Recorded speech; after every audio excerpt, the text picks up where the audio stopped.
Hello friends, Warren Buffett ఓ American వ్యాపారవేత్త, పెట్టుబడిదారుడు మరియు దాత.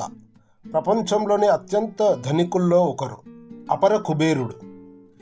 ఈయన గురించి నేను ఒకసారి ఈనాడు బుక్లో ఆర్టికల్ వస్తే చదివాను. చాలా ఇన్స్పైరింగ్ అయిన వర్డ్స్తోనే ఉన్న ఆయన జీవిత చరిత్ర, అలాగే ఆయన కొటేషన్స్ నాకు చాలా ఇష్టం. వారెన్ బఫెట్ గురించి ఎక్కడ ఏ పుస్తకంలో ఎక్కడ ఏ వార్త వచ్చినా దాన్ని చదువుతూ ఉంటాను. సో అనవసరమైనవి కొంటూ పోతే చివరికి అవసరమైనవి అమ్ముకోవాల్సి వస్తుంది అంటారు వారెన్ బఫెట్. ఇలా మంచి మంచి కొటేషన్స్.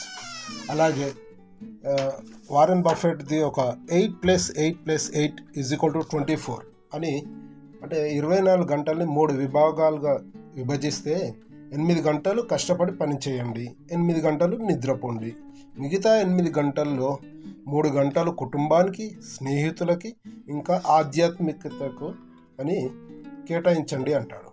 అలాగే 3 గంటలు ఆరోగ్యం, హాబీస్, మరో 2 గంటలు సోషల్ వర్క్ మరియు స్మైల్ అంటారు. స్మైల్ అంటే మనకు ఇష్టమైన వారితో హాయిగా సరదాగా మాట్లాడుకోవడం, ఫ్రెండ్స్తో జాలీగా బయటికి వెళ్ళడం, అలా సోషల్ వర్క్ చేయాలి.